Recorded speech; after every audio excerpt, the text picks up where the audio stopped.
Olá, turma, tudo bem? Então, hoje nós vamos falar um pouquinho sobre as figuras.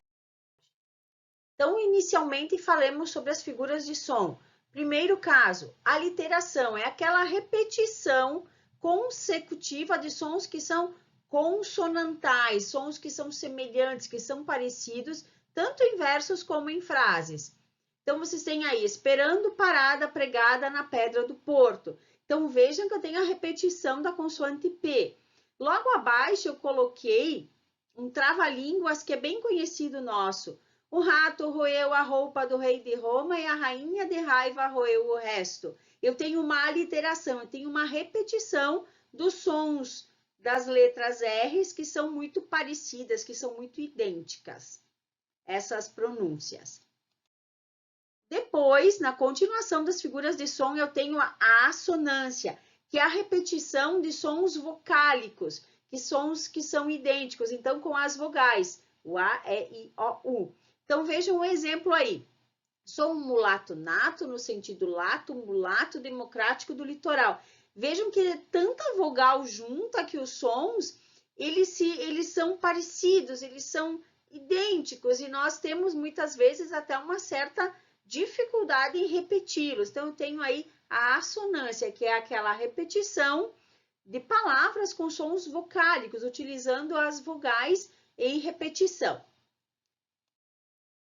Figuras de construção agora. O primeiro caso, nós temos a elipse, ou seja, é a omissão de um termo dentro da minha frase que eu consigo identificar pelo contexto. Eu identifico facilmente qual é aquele verbo, qual é aquela palavra que está faltando, mas eu compreendo a minha mensagem. Um exemplo, a tarde talvez fosse azul, não houvesse tantos desejos. Então, uma frase ali do Carlos Drummond de Andrade, eu tenho a omissão da partícula C, da conjunção C, que poderia estar aí, antes do advérbio de negação não. A tarde talvez fosse azul, se não houvesse tantos desejos. Eu consigo identificar qual é a omissão, qual é a palavra que está faltando na frase, mas eu a compreendo. Logo depois, eu tenho também outra figura de construção de sentido, que é o zeugma. O zeugma também é uma elipse, mas de uma palavra que já foi citada anteriormente, seja na oração anterior ou no contexto. Olhem um exemplo. Ele prefere cinema, eu, teatro. Então, eu tenho a omissão do verbo preferir, que já foi citado na primeira oração. Outra figura de construção, o polissíndeto. Retomando, o que é o síndeto, né, gente? O síndeto é conjunção, quer dizer conjunção. Se eu tenho aí o prefixo poli, esse poli está me mostrando que eu tenho vários síndetos. Então, eu tenho a repetição de conjunções ligando os termos da minha oração ou os termos do meu período. Então, vejam aí o exemplo da repetição da conjunção e sob as ondas ritmadas, e sob as nuvens e os ventos, e sob as pontes e o sarcasmo, e sob a gosma e sob o vômito. Quer dizer, eu tenho aí a repetição da conjunção do conector e. Então, lembre-se que síndeto é o mesmo que conjunção. É um conector, então está ligando os termos de uma oração ou de várias orações.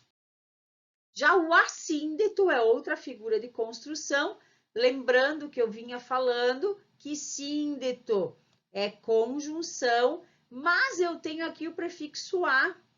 Esse prefixo a vai me indicar negação, ou seja, a falta do síndeto. Eu não tenho conector, eu não tenho conectivo, eu não tenho a conjunção na minha frase. E quando eu tenho as minhas frases sem as conjunções, nós vamos relembrar lá das orações coordenadas assindéticas, que são aquelas orações que são construídas sem as conjunções. Então, eu tenho dois exemplos aí.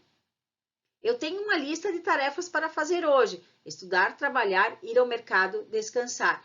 Normalmente, nós ligaríamos numa frase com a conjunção os últimos itens, os últimos termos, mas vejam que neste caso eu não tenho a conjunção para ligar. Já no meu segundo exemplo, ó, vim, venci. Uma frase clássica do Júlio César, do nosso imperador Júlio César. O que acontece aí? Eu não tenho as conjunções para ligar essas orações. Eu usei somente os sinais de pontuação. Então, nesses casos, eu tenho o assíndeto, uma figura de construção em que eu não uso os conectores, eu não uso as conjunções para dar sentido à minha frase. Na continuação vem a inversão, que é outra figura de construção.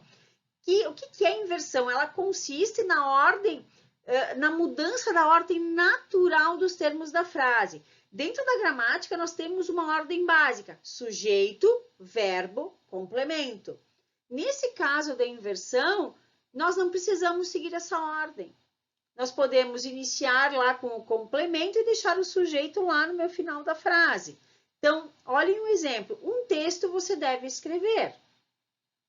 Então, eu tenho uma inversão aqui. Se eu estivesse na ordem direta da frase, eu poderia dizer: você deve escrever um texto. Eu tenho sujeito, verbo, complemento. Mas aqui eu fiz uma inversão dessas partes da minha frase. E não deixa de estar certo, só é uma inversão, é uma figura de construção de frase. E aqui nós temos 2 versos do nosso hino nacional brasileiro. Ouviram do Ipiranga as margens plácidas de um povo heróico e o brado retumbante. Vejam que está assim, a ordem está completamente inversa. E não está seguindo aquela ordem clássica da gramática. Então, primeira coisa, eu preciso relembrar o que é o meu sujeito, o que é o meu verbo, o que é o meu complemento. E mais os termos que são acessórios à minha oração. Então, essa é a minha ordem direta. No momento que eu faço uma inversão dessas nomenclaturas, dessas partes da minha frase, eu tenho a figura de nome inversão. Aí, dentro das figuras de construção, vem o pleonasmo, que é muito utilizado, que as pessoas usam muito durante o dia. Então, é o uso de 2 sinônimos de palavras que têm a mesma ideia, têm o mesmo significado, juntas ao mesmo tempo, mas normalmente utilizam de uma forma errônea. Olhem o exemplo ali do gelo gelado. Gelo, obviamente, ele já é gelado. Então, as pessoas usaram duas palavras, né? 2 palavras que são praticamente sinônimas, né? Tem um substantivo e um adjetivo ao mesmo tempo. Aí, olhem lá, peixaria, temos peixe. Sim, se é uma peixaria, há de haver o seu peixe. Proibido barulho sonoro.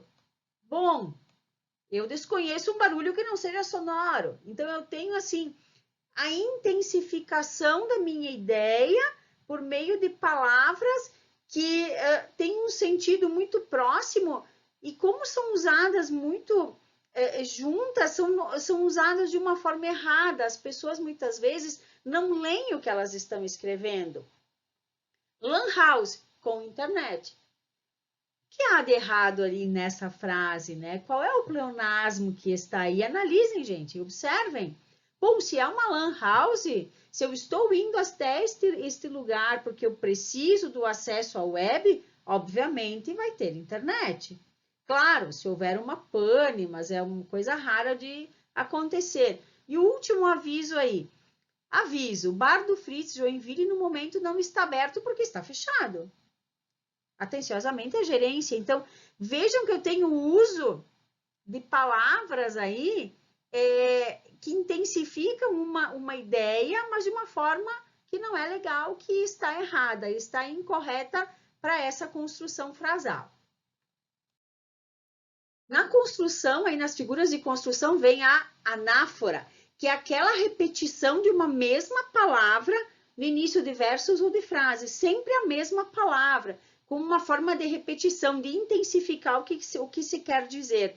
Então, peguei aí uns versos de Camões para colocar aí para vocês perceberem o que é essa anáfora. O amor é um fogo que arde sem se ver. Olhem o é aqui colocado. é ferida que dói e não se sente, é um contentamento descontente, é dor que desatina sem doer. Vejam que eu tenho a repetição do verbo, né? Muitas vezes nos versos, ou seja, então eu tenho a repetição de uma mesma palavra no início dos versos ou nas frases. Então nós temos intenções que é intensificar uma ideia, intensificar o que nós queremos dizer. Depois, eu tenho as figuras de pensamento. Comecemos com antítese. O que é antítese? Se nós observarmos o nome com prefixos e sufixos, nós conseguimos observar, ó, antítese, ou seja, é uma oposição de conceitos, de palavras, de ideias. Então, olhem um exemplo, a alegria e a tristeza fazem parte do meu trabalho. Então, eu tenho alegria, que tem um significado, mas ao mesmo tempo eu tenho a tristeza, que tem outro significado. São palavras que são distintas. Então, observem essas imagens, né, ó. O anjinho aqui, né? O bem representado pelo anjo e o mal representado aqui pelo diabo. Ou então aqui as figuras carnavalescas, né? Indicando a alegria e a tristeza. Então aqui nesse jovem nós temos aí a colocação do oposto, né? Entre os brancos e os negros. Então, eu tenho as oposições de conceitos, de palavras, de objetos que são distintos. Já o paradoxo tem contradição de ideias em uma só frase, em um só pensamento. A solidão é minha melhor companhia. Então, eu tenho solidão, mas será que solidão é companhia? Então, eu tenho uma contradição de ideias, solidão e companhia colocadas aí. Então, antítese, somente a oposição entre as palavras. Já o paradoxo vai criar a questão da contradição das ideias, das colocações dentro de uma frase, do pensamento. Nós temos que observar bem isso. Quando que ela é antítese, quando ela é paradoxo? Quando eu tenho só uma simples oposição entre palavras e quando eu tenho uma oposição de ideias que são colocadas. Depois, a ironia, gente. Então, a ironia consiste em dizer o contrário do que nós pretendemos para aquele momento, com muitas intenções de satirizar, de questionar um certo pensamento, de ridicularizar ou ainda ressaltar algum aspecto naquele momento que seja passível de uma crítica.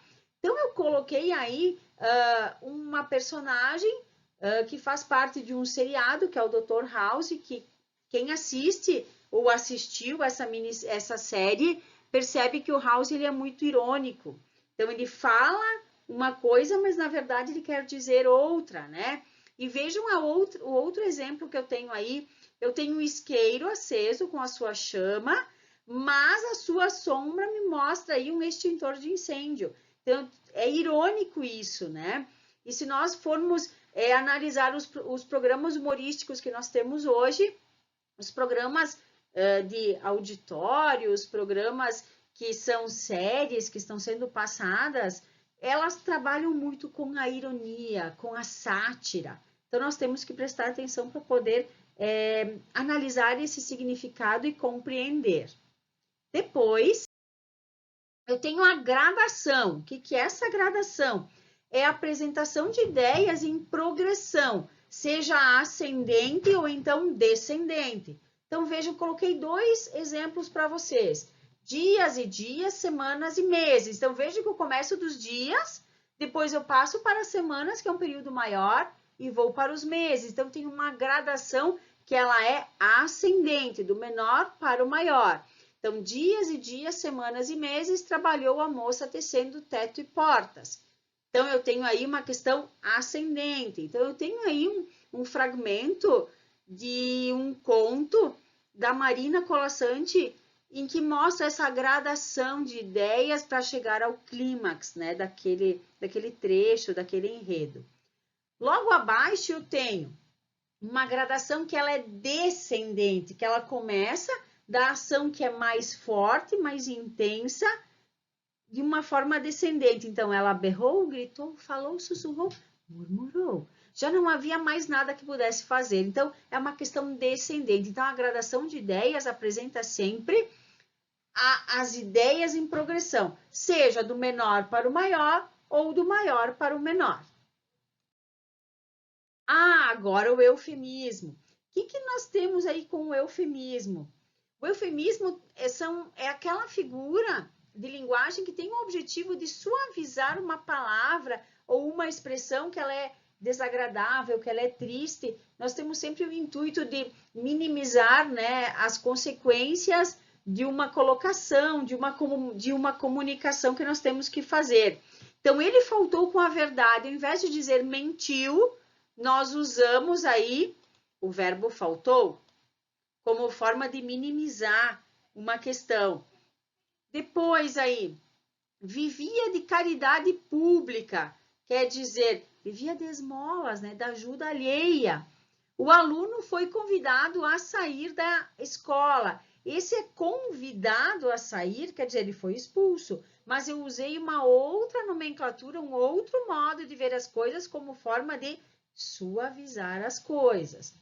Paulo não foi feliz nos seus exames, então eu estou dizendo que, na verdade, ele foi reprovado, ele vai ter que repetir de ano. Então, eu construí a minha frase de uma forma menos desagradável para quem está ouvindo.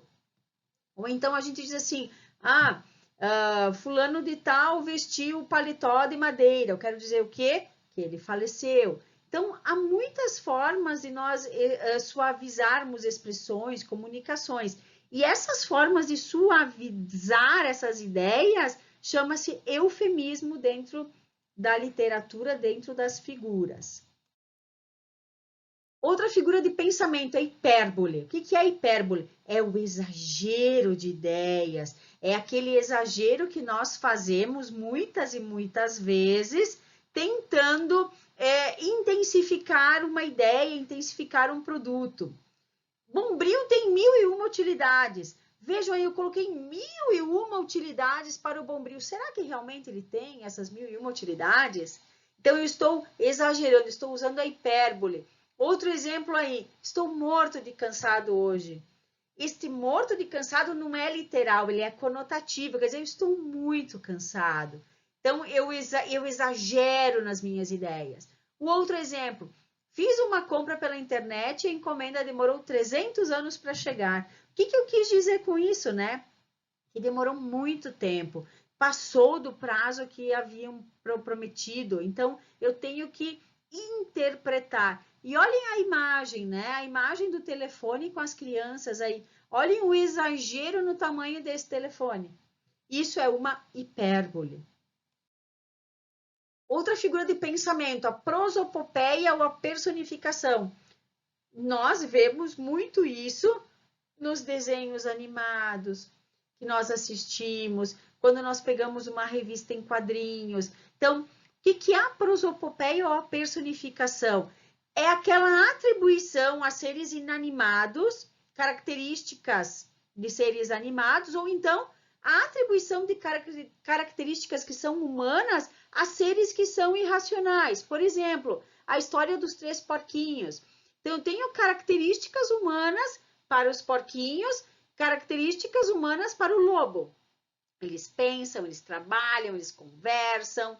Então, quer dizer, eu atribuí características de seres humanos para seres irracionais. Ou então, em alguns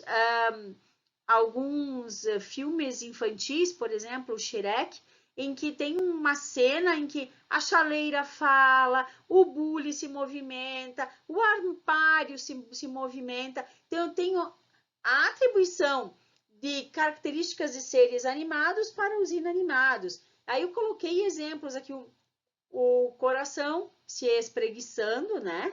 Então, vejam, o coração aí está numa forma conotativa, nós sabemos que ele não é desse jeito, então já tenho ali a prosopopeia. Eu tenho aí uma cena de Nemo, né, do filme Nemo, então os peixinhos conversando. Aqui eu tenho uma cena clássica, né, do Patrick com o Bob Esponja. Então, eles são seres inanimados que recebem as características dos seres animados e também características humanas, né? Então, nós temos que observar que interpretar essas questões. Depois, a metáfora. A metáfora vai usar muito o nosso sentido, que é o conotativo, que é o sentido que nós temos criado por um determinado contexto.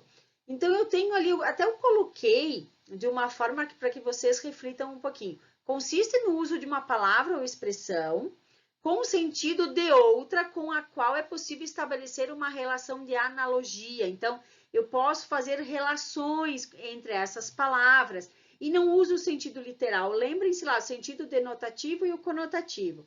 O sentido denotativo é aquele sentido que é literal, o sentido lá do dicionário, da gramática, que é o correto. O sentido conotativo é aquele que eu crio dentro de um contexto. Então, eu uso a mesma palavra, mas dentro de um contexto ela tem outro significado. Olhem um exemplo aí. O exemplo desse olhar, né? O olhar aí, o olho humano, e está refletindo com a terra, né? Isso é conotativo, não é literal. Logo abaixo, o meu pensamento é um rio subterrâneo. Pensamentos são rios?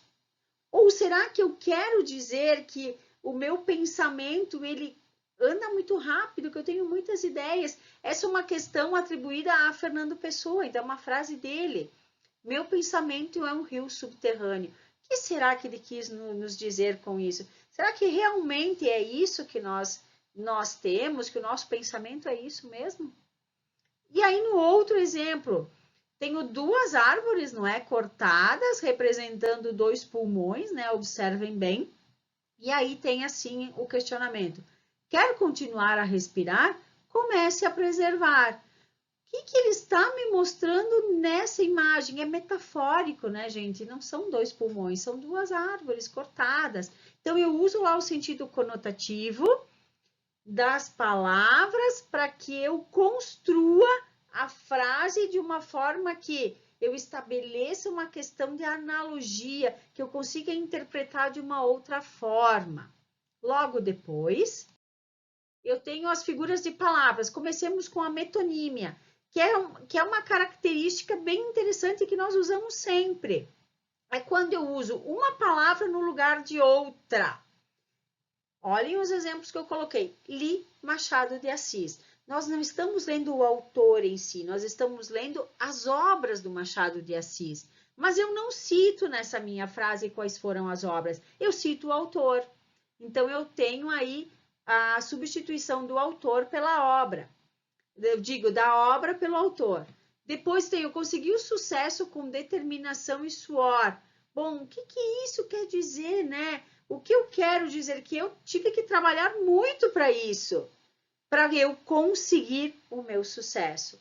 Bebeu só 2 copos e já saiu cambaleando. Será que a pessoa bebeu os copos? Ou será que ela bebeu o líquido que estava aí? E para sair cambaleando, o que será que havia dentro deste copo? Tratava-se de um papo cabeça. O que quer dizer esse papo cabeça? Então, eu estou usando uma palavra no lugar de outra. Tratava-se de uma conversa importante. É um papo cabeça. O jantar foi servido à base de porcelanas e cristais. Será que só serviram as porcelanas e os cristais? Não serviram nada dentro dessas peças? Então, eu estou usando uma palavra no lugar de outra. Outra figura de pensamento. Catacrese. Bom, o que quer dizer a catacrese? A catacrese é quando eu tenho uma palavra empregada com um sentido diferente do que normalmente ele é usado, porque eu não tenho outra expressão ou palavra para designar aquele objeto, aquela parte que eu quero dizer. Então, olhem os meus exemplos aí. Pé de mesa. Eu usei pé de mesa para indicar que eu tenho lá uma sustentação para minha mesa. Cabeça de alfinete, tronco telefônico. O que eu quero dizer com isso? O que é um braço de cadeira? Cadeira tem braço? Ou será que é o encosto, que é o descanso que eu tenho lá na minha cadeira? Barriga da perna. Perna tem barriga? Então, eu tenho lá o uso de uma palavra no lugar de outra, porque eu não tenho palavras que possam ser empregadas de uma forma efetiva para isso. Então, nós usamos palavras com sentido diferente do que é o literal para suprir a falta de um termo para designar tal coisa, tal parte do corpo. Dente de alho. Vejam bem, até eu tenho ali a imagem do alho cortado, né? Parecem dentes aí? Vejam bem, asa da xícara. Xícara não tem asa. Então, por que é a asa da xícara? É o lugar onde eu vou pegar a minha xícara. Isso é catacrese.